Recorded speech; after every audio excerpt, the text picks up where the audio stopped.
All right, we're very excited to be joined with Randy Nohr. Thank you very much for joining us, Randy. Oh, it's a pleasure to be here. Awesome. So when did basketball get started in your life, and where'd you grow up? I grew up in Aldergrove. Started probably grade 6 and 7, just playing in elementary, but really didn't get serious until grade 8. Had a great coach. It's funny because I listened to his this morning on my drive into work, actually. I had Neil Brown in grade 8, and then all the way through high school. And yeah, it was an amazing experience to have such a dedicated, great coach. Yeah, well, your teams were pretty good when you were in there. So talk a little bit about those teams. What was it like? You had some other players that could play? Yeah, our team was really, really good. It's funny, I was laughing at his comment about the guys that people didn't hear about because they ended up in jail and whatnot.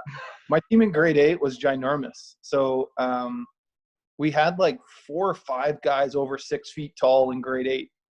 And we had 1 or 2 guys that were like 6'3", 6'4", and most of those guys didn't pan out. And then moving to grade 9, we lost a few guys.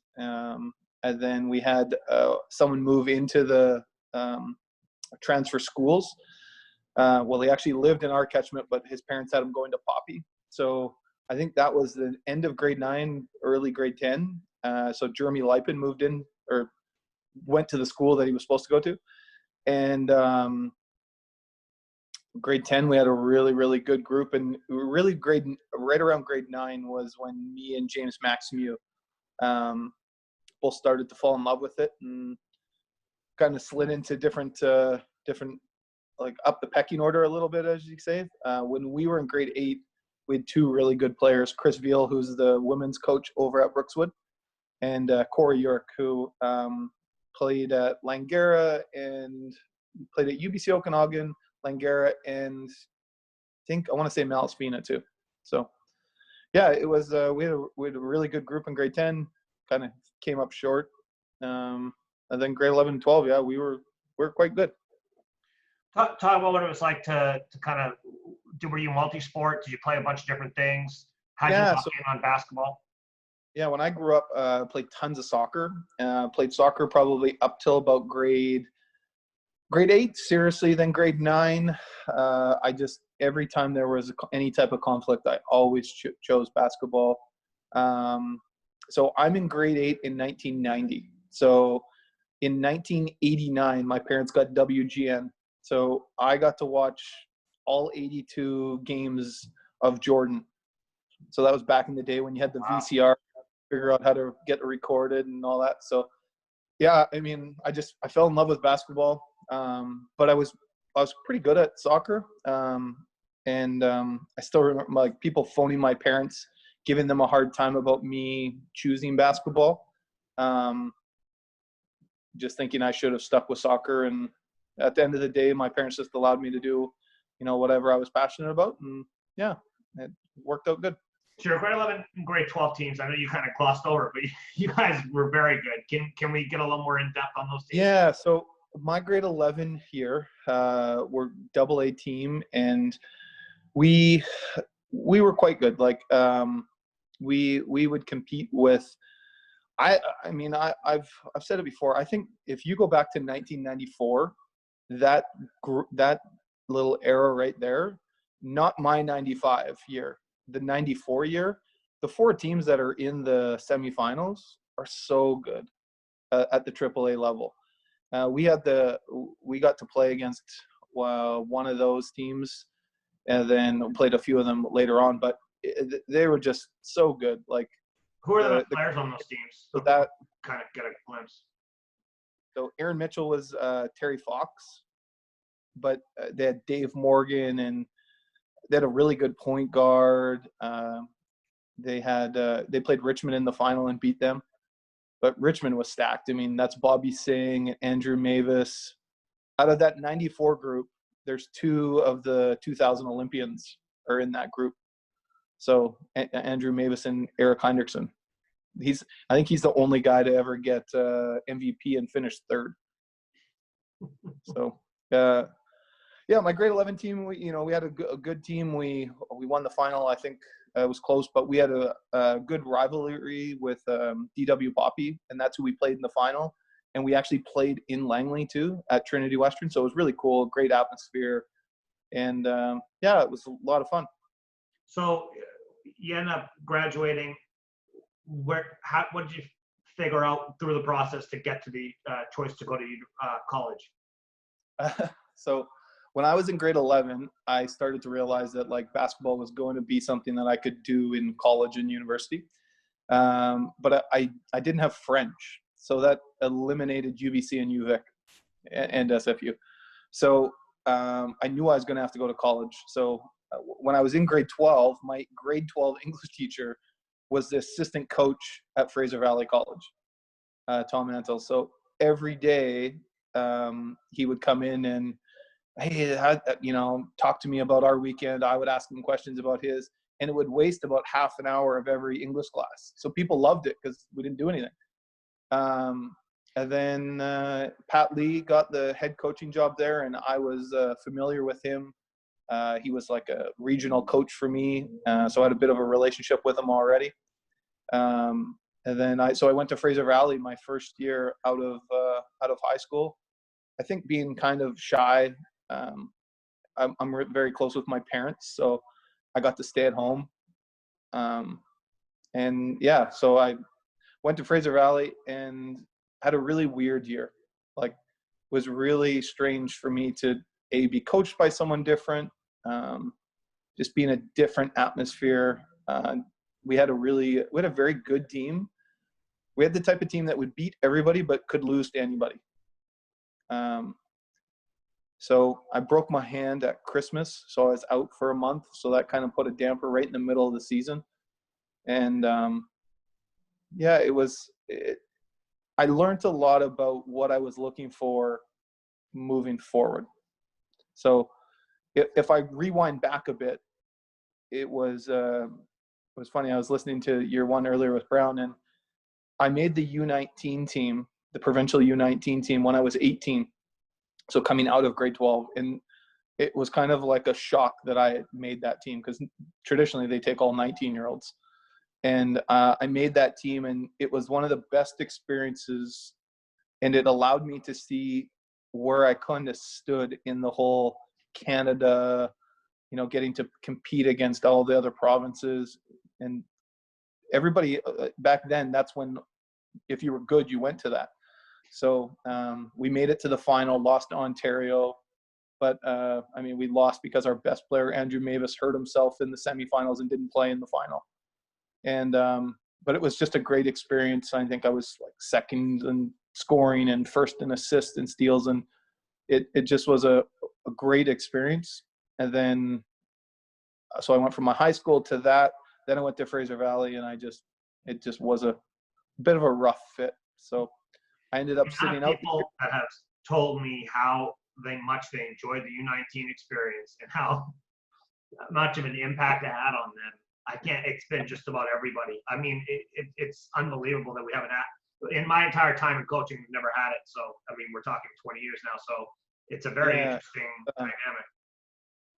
It's a real interesting one, because you're dealing with people that just finished their first year at, like on my team, my first year, it was two guys that just finished their first year at UBC. One guy that just finished playing down in the States. I'm trying to think. Tony McCrory, who was just the AAA MVP. Myself, who was a AA All-Star. And then trying to think there's a bunch of university guys. And so as a high school guy, you're getting to compete against those people. And it was real special. Anybody that's gone to university is always in for a bit of a shock your first year, because, you're going from being the top dog, and then your first year college, university, it's like, no, you're an eighth grader again, So it's really real special to get that confidence going again, and get to play against people your own age and be like, all right, I am good. Because it's really challenging for people their first year in university. Like I felt sorry for guys when I was my coaching at UBC, we'd bring in guys as freshmen who were really good, but we had transfers that were 7 years older than them. Like, you can be the best grade 8 in the province. I put you on the best senior team, and you're just not good. You know, so yeah, the U19 was a great experience. My first year, I had a fantastic experience. I played my first year at Fraser Valley. Then I made it again as a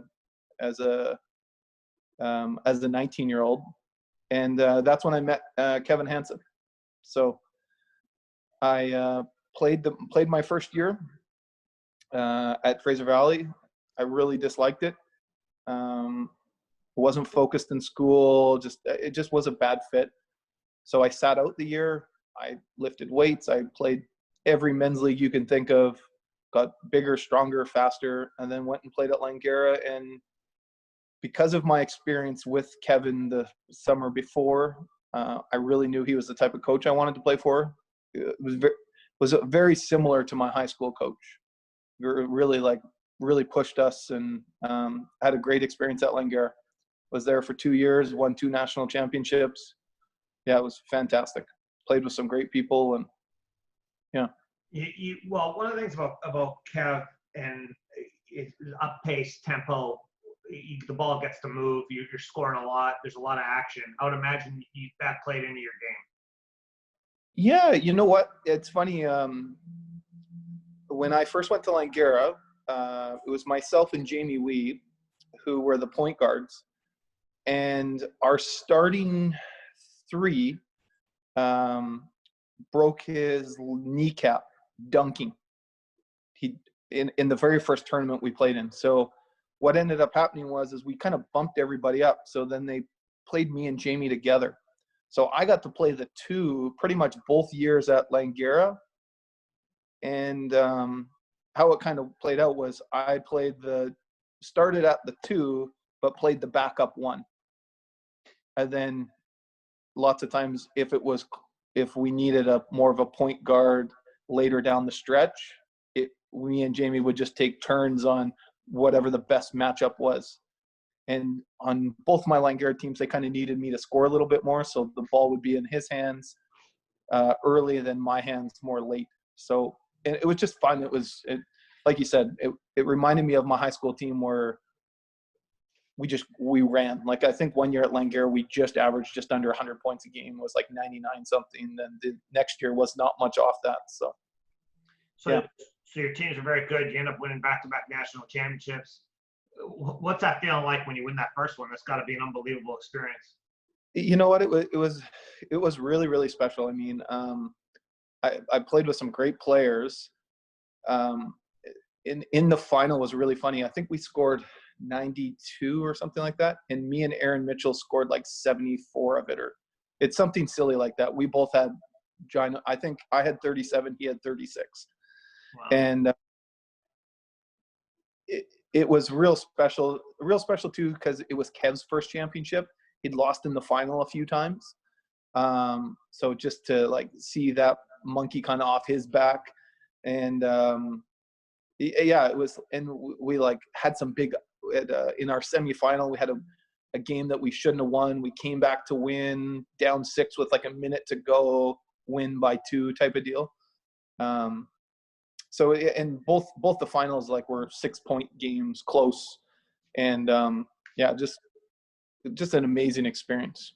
So you finish up after the second one. You go to university. What made you decide you needed to go to university, and then what made you decide on where you ended up going?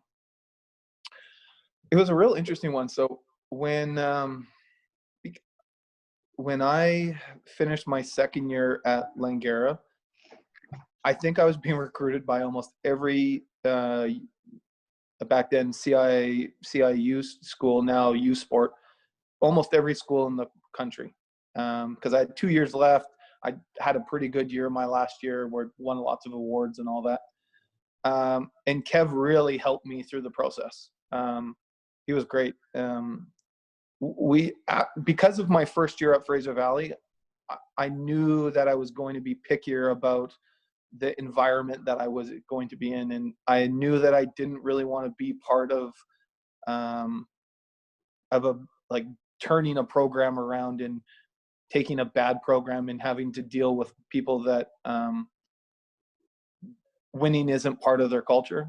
Yeah. I was more looking for a unique fit of a team that was really good, that was right on the cusp, but that just needed help to kind of take that next step. So I ended up narrowing my choices down to University of Alberta, who just won the national championship. They had been recruiting me for about 2 years, because after we'd won our first championship with Kev at Langara, it was in Alberta, so they were there recruiting and whatnot. They tried to get me to come then, and I was really comfortable at Langara, so I wanted to come back. And then it was Alberta, St. FX, and then I was either going to go to one of those two, or I was going to stay at home and go to UBC. So once we kind of narrowed it down to there, Kev really helped me get it down to those ones. He had to deal with a lot of the phone calls of coaches that would phone him and be, "Hey, Randy's not returning my call." And Kev got to be the blunt guy to just be like, "Listen, he's not going to come to your team. You're not good. It's not the right fit." And I still remember me and Kev, we went to the recruiting visit at UBC. We walked in, and Bruce Enns literally told me everything that I didn't want to hear. Come to the program. You'll help turn it around. Like, we just need someone that knows about winning. Like, it was just, we walked out. Kev looked at me and goes, "That's not going to work, is it?" I'm like, no, it really is not. So, yeah, so then it got down to the two, and it took me a really long time to pick, just because Alberta was the national champion and St. FX was so far away. It was so out of my comfort zone that it just took me a long time to make the decision. So what made you decide on St. FX instead of you know what? At this point, I kind of realized that I was pretty good, because back then I was getting to play summer league and stuff, and I was getting to play against guys that were pro and national team. And my last year at Langara, I went out and tried out for the national team, like one of those open run things up at SFU. So I kind of knew that I was flirting with the right group of people, that I thought that there maybe is an opportunity for me to be good. I need to be pushed out of my comfort zone.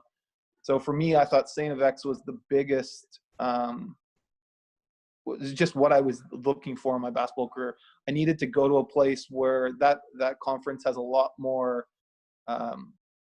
elite athletes. The game's played a little different there, and I thought that I needed to get out of Canada West, get out of my comfort zone. It didn't hurt that the national team coach, he just got fired the first year I went there. So he was so hungry and pissed off that I knew he'd be real fiery. And he's a great coach. He's actually going into his last year this year, Steve Konchelski. So he really made me feel comfortable in my recruiting visit. And when I went there, it was funny because they had 4 or 3 really, really good players who, all 3 of them played pro. They were great. They just needed someone like me to fill in a few gaps. So it was really exactly what I was looking for, that if I wanted to be, my goal then was, I want to play on the national team and I want to play pro. So for me to do that, I'm like, I need to practice. I need to be around as many of these type of guys as possible. And yeah, it was a great decision. And academically too, it was probably the right fit. A little smaller university. I wasn't going to get lost because I wasn't the best student. And yeah, I went there, and it was fantastic. We had 2 really great years, and my senior year was amazing. We ran the table, went 20-0 in league. No one's ever done that before there. And yeah, we won the national championship. And yeah, it was great.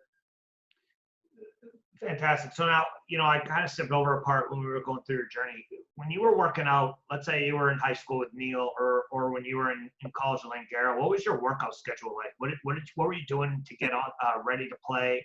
Were you in there in the morning? Did you stay late at night? Yeah. What was your mentality behind that? Well, I can tell you my high school one. My high school one, my grade 12 year was probably the year that I put in the most time. I would get to the school at 6:30 in the morning. And I'd work out from 6:30 to about 7:15. By 7:15, we'd normally had enough guys where we would play in the morning. And some of the most competitive games I ever played in high school were in the morning. Like there was fist fights. It was pretty crazy. And so then I'd get there at 6:30, bell ring at 8:20, and go to class. I think then we had a basketball PE class, which was my whole basketball team that we did like weight training and speed and agility stuff, as well as I had a strength and conditioning class with the rugby coach. So I was working out in that as well. And then after school, you took a very academic load, you're saying. Very academic. Sorry. And then after school, I'd shoot when I could. Then we'd have 2-hour practice later on. And then, yeah, it was funny. There's a high school rule that's in place right now. So, and you would know this better than me. There's a cap on how many games you're allowed to play, right? It's like 32 play days. So one of the things Something like that. Somebody's going to report me for not knowing the answer, by the way. Go ahead. It would be a great question. Would have been a great question for Brown, because he's the reason that's in place. Our grade 10 season, we play like 65 days. Like, it's crazy. We play every tournament. We play, you name it. We were playing 4 times a week. It was, I mean, as a kid, you're loving it, but yeah. So then when I went to Langara, it was the same thing. Like it was a little different then because of classes. So I needed to find the gaps when I could get in. But it's always been my happy place, to be honest. I love being in the gym by myself, music going and just like getting a nice workout sweat going. And then I've always been into weights, probably much earlier than most people. And it's always been one of the things that I felt as being my great equalizer, where I played a lot of times against people that were faster than me, but there's only been once in my life that I've played against someone stronger than me. So it's allowed me to kind of play at a higher level than my athleticism. So who was stronger, out of curiosity, now that you bring it up? A Serbian point guard I played against when we played against Serbia on the national team. He was like, it'd be like if you took me and added 20 pounds of muscle, and like it was crazy. Like, he's been the only guy that I normally, back when I played, you're allowed to touch people a lot. So normally most people I get my hand on and I could squeeze and kind of get them to go where I needed them to go, or at least make it so that they couldn't go fast. This guy just pushed me right back, and it was next level. And I've played against lots of NBA guys, and none of them were even close to as strong as this guy. So talk about being on the national team. What was it like when you first had the opportunity to kind of try out, and then when you made it, and kind of what the experience was like? Like I said earlier, I went to an open camp in BC where they kind of or back then they did camps around the country. And then from that camp, they decide if they want to spend the money to fly you out. So it's much harder from BC compared to Ontario, because they don't really want to fly people out if you're not going to make it. So after my 4th year, so after we won the national championship at St. X, I won MVP. So I got invited to the national team camp. So it was an amazing experience. So I flew out to Ontario, stayed in the Humber dorms, was there for like a month doing like 2-a-days. And then how it worked is we'd go in the morning, do a session, you'd go back. You had to stay in your room because they would just come and knock on the door and be like, hey, coach wants to talk to you, and you get cut. So, we started with 100 and whatever guys, and they just slowly cut it down until there's 20 guys left. And then how they did it that year, because that was the year of the Sydney Olympics. So they had qualified the year before, and there was a pre-Olympic tournament in Sydney. So what ended up happening was Nash came into camp, stayed in the dorms with us for like 10 days, but he didn't go on the pre-Olympic tournament. So I got to go on that trip. I got to go to Australia. I got to play in the Sydney Superdome. I got to play against Australia, Russia, New Zealand. It was like an amazing experience. So then I made that, came back to BC. We trained out of the old Grizzlies facility. Then they brought Nash back, and then one or two guys that didn't make the trip. So we were down to about 15 guys. So then we trained for, 2 weeks. Then they went on another trip, and Nash went on that one. I didn't get to come. Then they came back, and then we trained again for like another 2 weeks. And it was same thing, back to 15. And then, so now they were making their decision on who was going to the Olympics. So it's funny because I still remember we were out, as a group, we all went downtown. We're sitting in a bar, and there's 5 of us sitting at a table. And we know that of the 5 of us, like 3 of us are getting cut the next day, most likely. And I was just so excited that I'd made it that far. Like for me, it was already a win. So like, I just, being young and dumb, I'm like, oh, I'll just make the Olympic team the next time.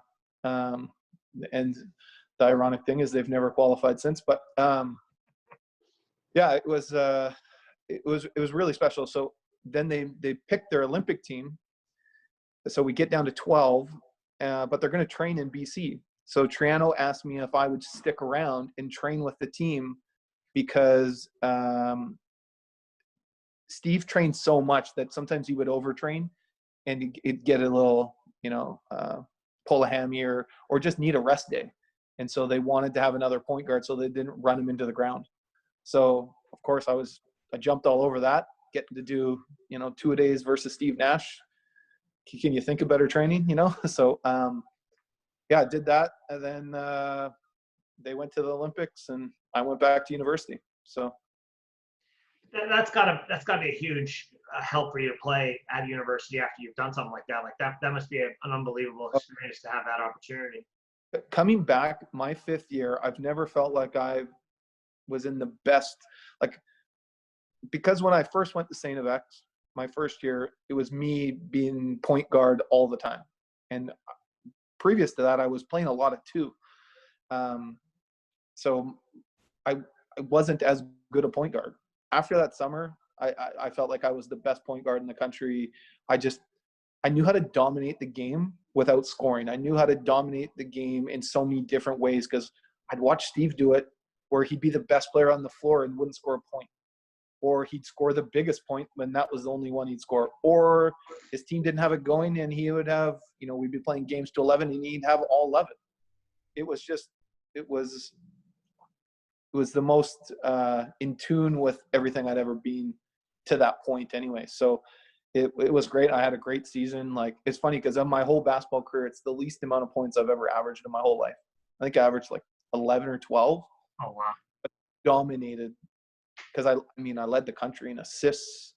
Like, it was an awesome feeling to dominate the game and but not doing it in a scoring way all the time. That's a huge thing. Sorry, good job, but that's a huge deal for kids to hear because everybody, they get in the car and the first thing, a lot of these parents ask is how many points did you score today? And it's like, you're telling us you end up being one of the best players, in the country, competing, winning a national championship, and you're saying it was the worst scoring you ever did your entire career, and you dominated nonetheless. So that kind of tells you, like, listen, it's not that, there's a lot of other things going on other than scoring, and you can dominate. You don't need to score all the time.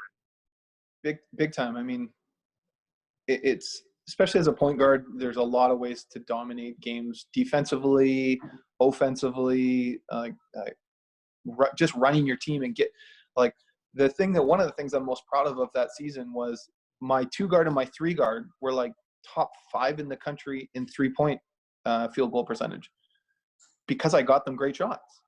Like, I made their life easy. They just had to hit a shot, and they were both like 45%. At one point, our 2 guard was like over 50 most of the season. Like that season, I have the St. X record. I shot 63% from the field. I've got the St. X record for most steals in a season that season, most assists in a season. Like, so I was doing it on both ends, and it's funny because you don't think of Steve Nash and think of him as being an elite defender, but I learned so many little tricks from him because he's in regular people's he's an amazing athlete.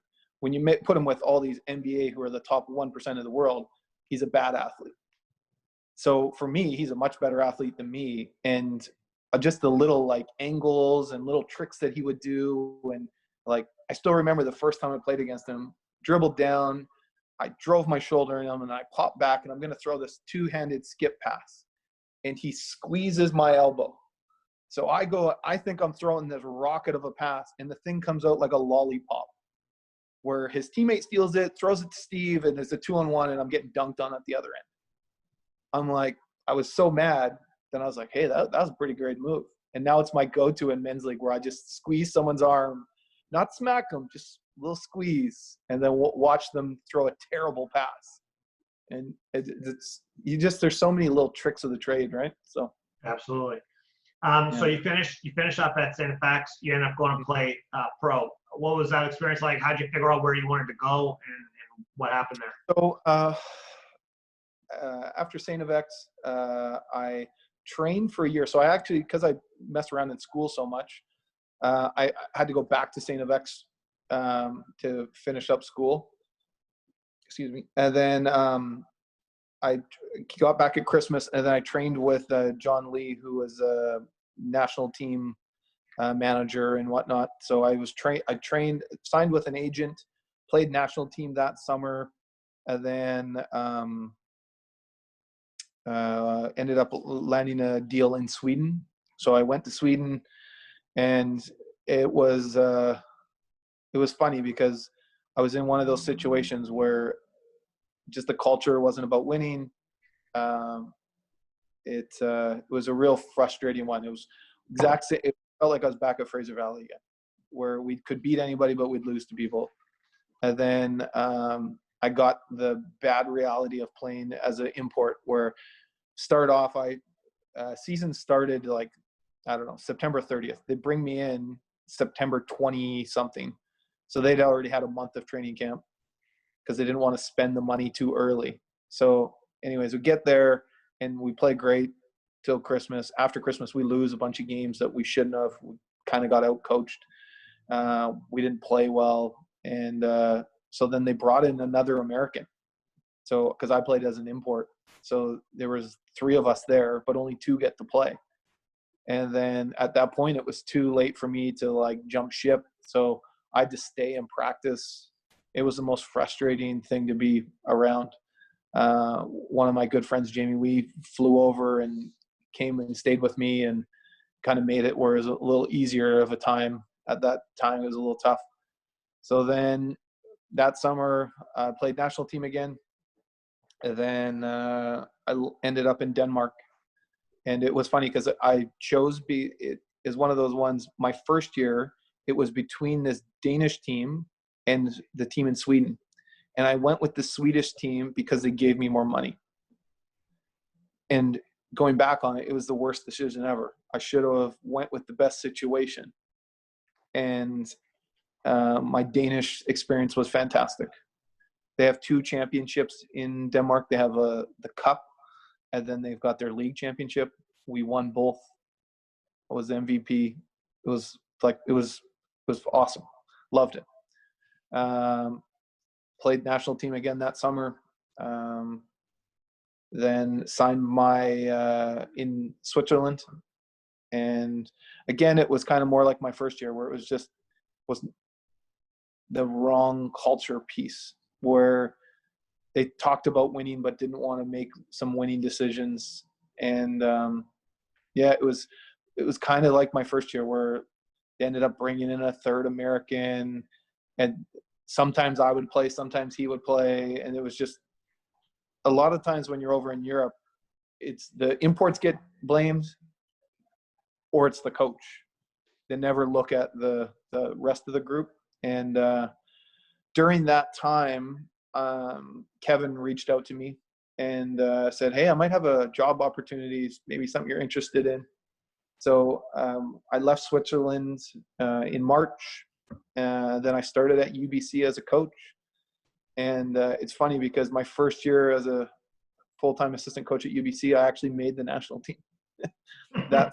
I start UBC in March, and then I don't think I'm around June and July at all because I'm traveling with the national team I think we're trying to qualify for the World Championships or something like that. So, but yeah, it was a lot of fun. I mean, one of those experiences in life that just to get to travel the world and see lots and be young and single in Europe, it was great.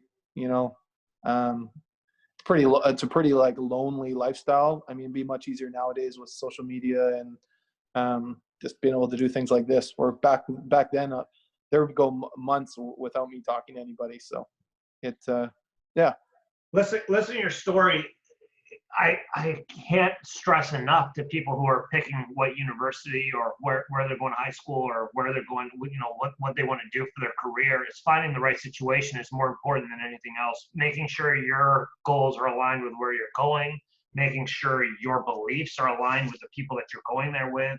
Yeah. I mean, you're the same player that was winning the MVP over there in Europe that didn't get to play. The person wasn't any different. It was a situation that was different. And so finding the right fit is so important. And you know, talk about when you get to UBC and you're starting to do a bunch of recruiting. Yep. And even so before that, when you were in college, what fit mattered so much for you guys? Well, I guess it's different for me when I was looking for my personal situation. Obviously, it's just about me. When I was at UBC, it was different because I'm just looking for the best players.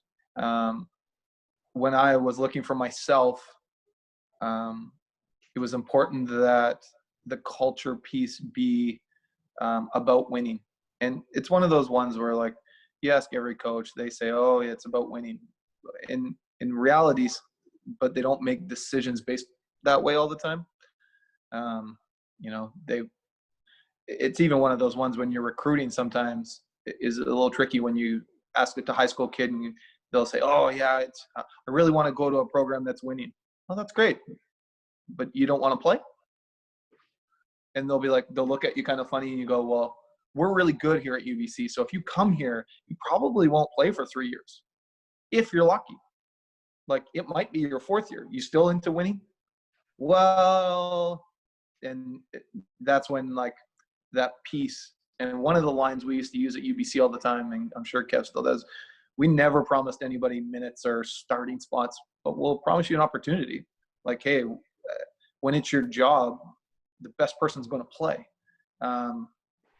Some people can deal with that and some people can't. So, yeah, I agree with you so much. I think so many people make the wrong decision. And to be honest, it was one of the reasons why I didn't go to the States. After my first year at Langara, I got recruited to go down to the States.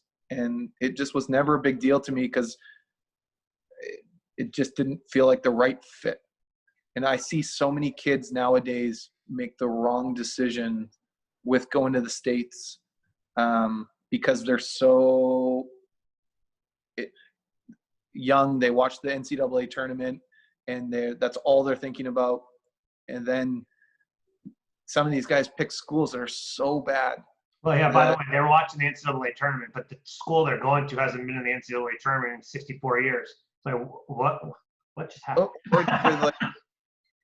Like I look at the Semiamu girls team right now, where I think they just had 3 girls or 4 girls signed down in Division I.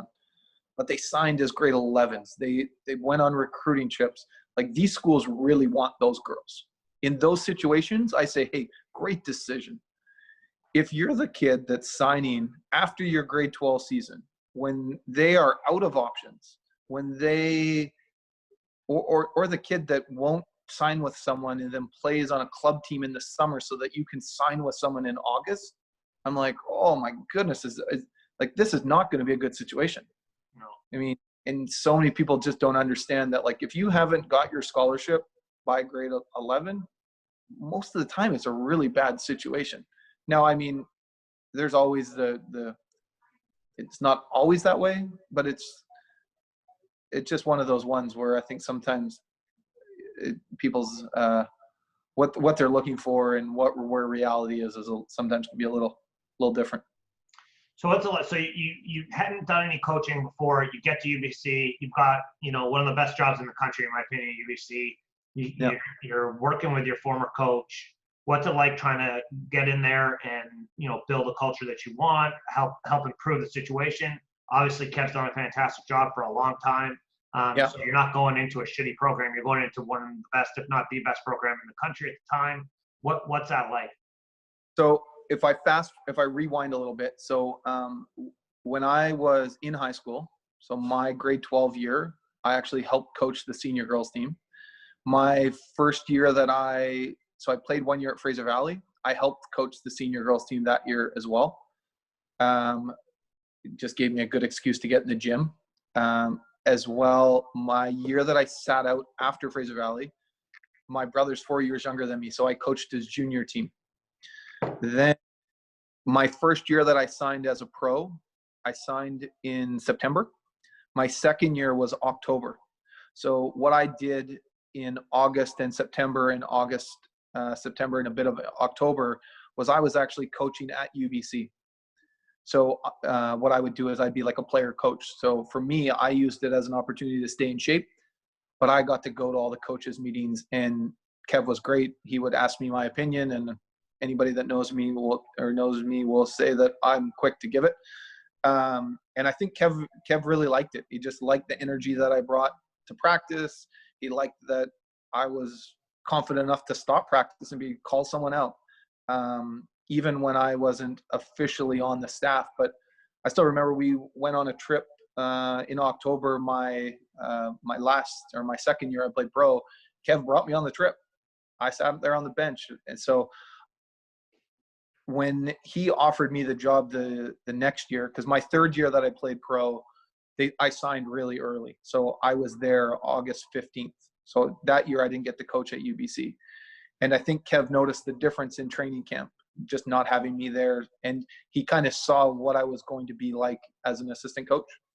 So when he hired me, it was pretty seamless, to be honest. And we have a great relationship, and I have nothing but respect for him. So, yeah, it was great. Like I thoroughly enjoyed my time at UBC. I was there for 6 years, and we had great teams. We should have won 2 national championships, but we didn't. Yeah, it was fantastic. I mean, it was great to be around some great human beings and some great athletes. So you coached there for 6 years. Talk about some of the highs and some of the lows, and what it was like having to figure out the negatives and kind of turn them into positives. Well, my first year we go 20-0 in league. We're ranked 1 or 2 all year. That's Pasha Baines's last year. Got Pasha, Casey Archibald, Chad Clifford. Like we started Jason Beering. Then I think it was Bryson Cool was at the 5. Anyways, we had a good team. Jordan Yu, that's his 5th year as well. And right near the end of the season, the last practice of the season, Jay White broke his hands going to nationals. So back then they had 10 teams qualified for nationals, and the top 6 got a bye, and like 7 played 8, 9 played 10 or whatever. So we made probably one coaching mistake where we let the team go and watch Cape Breton play the night before, which we probably shouldn't, because they stunk out the place but won. So I think that messed with them a little bit. Then JY breaking his hand really hurt us. So the next day we played and we lost to Cape Breton.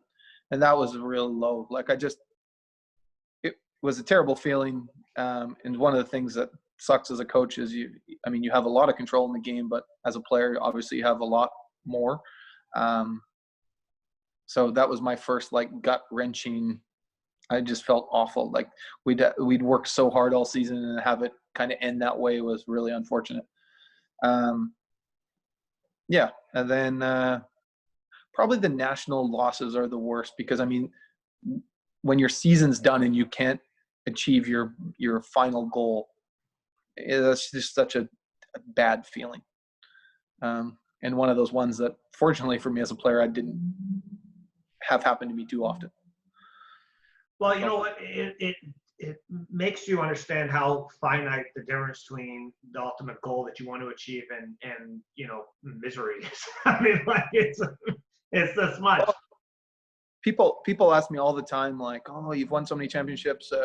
Like, what's the trick or whatever?" It's like, so much of it's just being lucky, like not having someone sprain an ankle in warm up, like getting the right draw. Like, it's one of those ones I used to laugh. So UBC for a long time had a bad thing. Oh, they go to nationals, but they lose first round. And it's like, but people didn't put it together that it's a 4-hour time difference. They fly you out there only a couple days before.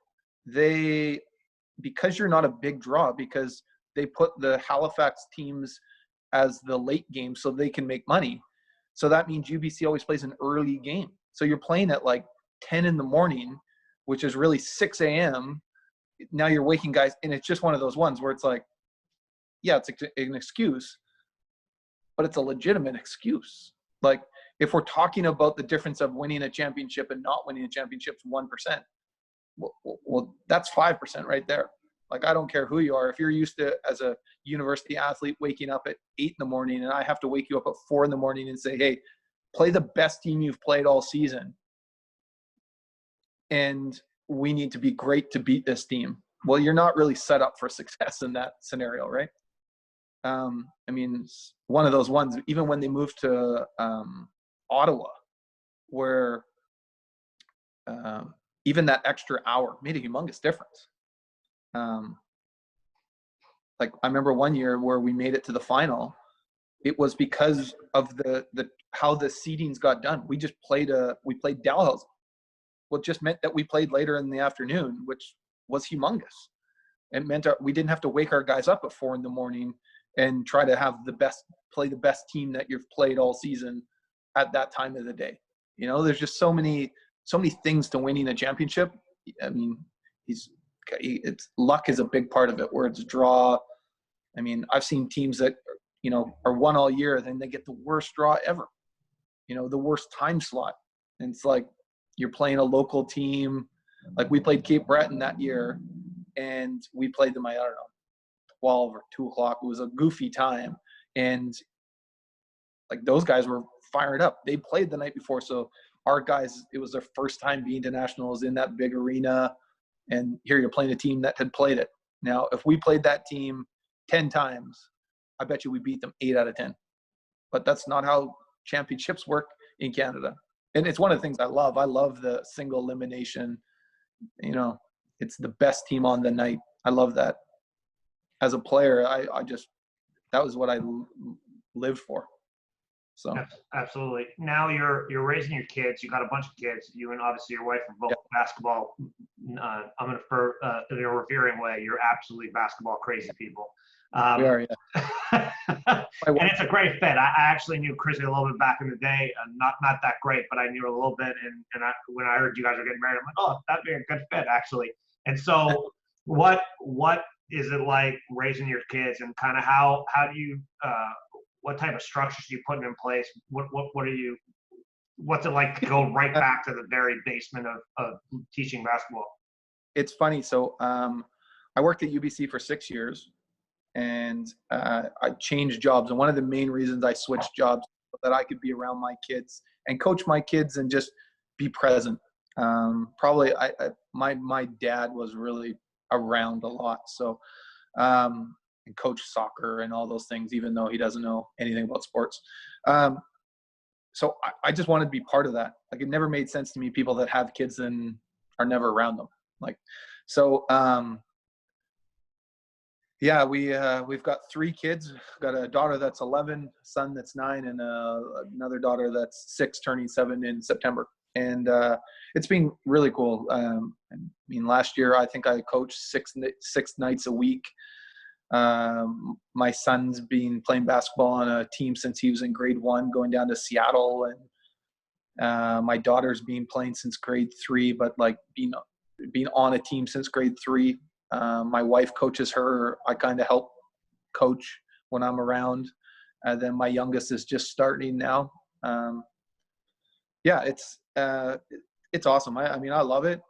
At the end of the day, my kids obviously have a bit of a head start because of who their parents are. And like any parent, I'm in the front shooting with my kids or whatever, and I just know how to actually correct their shot or do certain things, and my wife is exactly the same. So yeah, I don't really push them though. I mean, at the end of the day, they got to love it themselves. And right now it's really cool because my daughter Jordan, she's just in love with it. Like, she's 11 years old and she trains harder than most people that I know.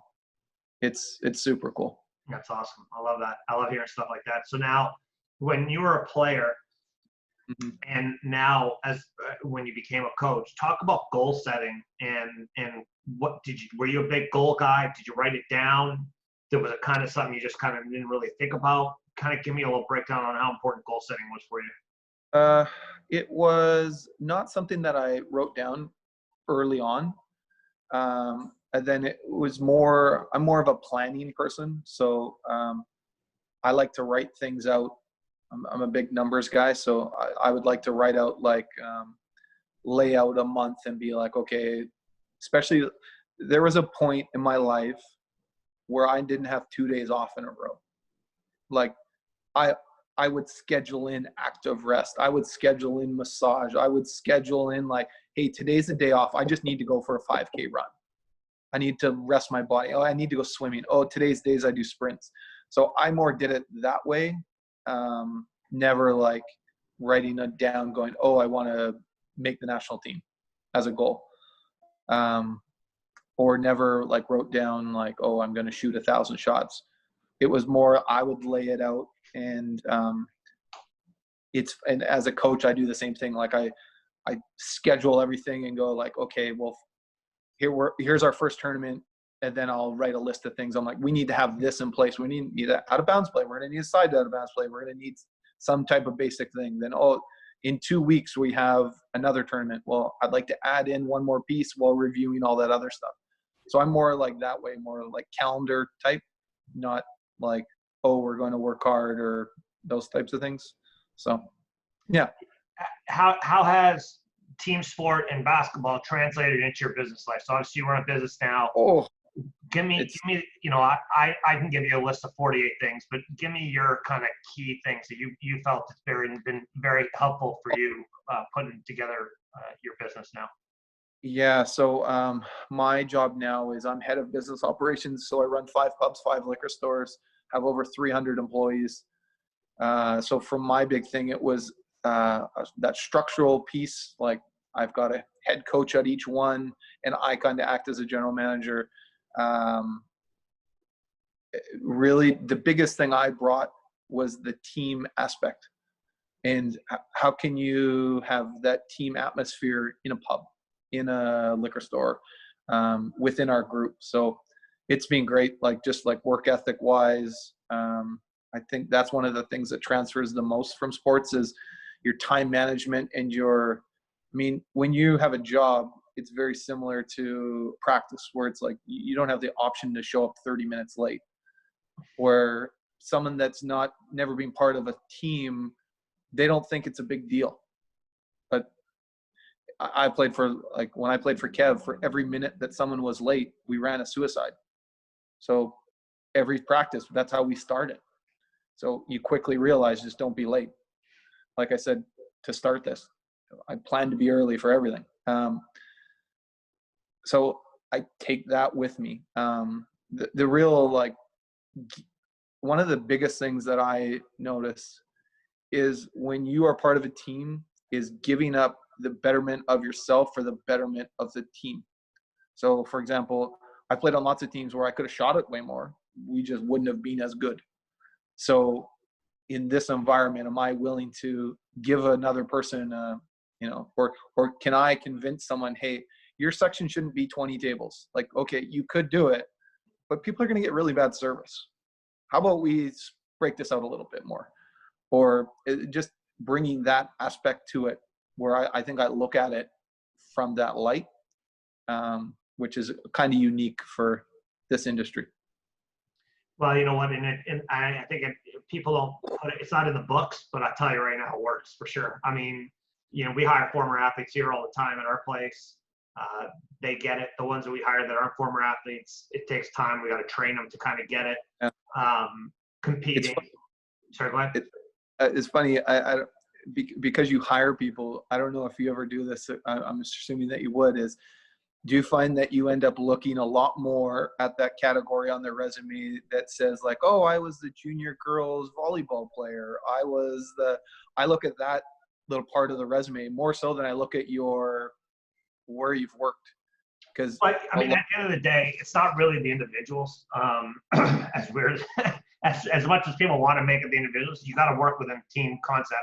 We've had a couple of rock stars that were just assholes, and they got to go. Yeah. Like I'm like, oh, geez, why couldn't you just be a normal person? And, it's funny. Sorry, go ahead. I've played with a few people like that on the national team, where you go, if you weren't an asshole, you'd be in the NBA.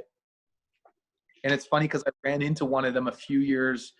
The national team was playing, and I went to a gathering, and it's funny because he finally got it, but he got it late in life. So he'd missed his chance for the NBA. And he was one of the most talented guys ever to come out of Canada. He went to one of the top programs. I think they lost in the Final Four, but he just didn't get it. Like he thought that we were playing a basketball game so he could do stuff good. It's like, no, we're playing to try to win a game. We might need you to score. We might need you just to stop their best player. I don't know what, and he just didn't get it. Well, and you know what else it is? It's, you know, I always told people there's a big kick on diversity at the moment, right? Oh, you got to hire. And it's like, for me, I've never had that issue because I've never thought myself that talented. So I could never actually justify hiring somebody based on any rationale other than quality. So if you're not good enough, I don't care what color, you got to go.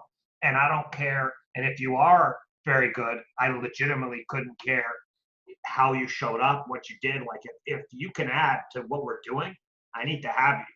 So like I read this article yesterday, and this guy's talking about it's easy to start adding diversity to our and I'm like, what do you mean start? What were you doing? You were literally picking on people that weren't a certain way because you know, whatever reason you had. Like, we need the best people here. They need to. It's just like a team. We need team players. We need to have people that put in the time. We need to have people that want to get better. We need to have all the structure. You need to be able to follow the structure. You need to add to the structure. There's a whole bunch of different things. And if you don't do it, we're not good enough. I'm literally not that good at anything. So if my team isn't good enough, how are we going to win? You know, so it's like, I find it very interesting to see people in their hiring practices and how they do that. So anyway. It's funny when nowadays I don't really hire. I have managers that hire, but then when I'm talking to them and they're talking about like, oh, tell me about the new person you hired, I never really ask about their experience. I'll ask more questions. I'm like, oh, what sports did they play in high school? Oh, this person was a volleyball player, the baseball. Like, I don't care what it was. You tell me that you were a baseball player, volleyball player, cricket player. It makes no difference. Tells me that you have time management. Tells me that you can work within a team. Like, tells me way more than like, oh, you worked at our competitor for 2 years and they let you go. It's like, why do we want you? Yeah. Anyway, well, listen, I really appreciate taking the time out. I think it's been fantastic. There's been some great tidbits. I'm excited to see your kids play for the next, 10 years. And we'll see you on the court soon. Thanks so much. Thanks a lot, eh? Take care.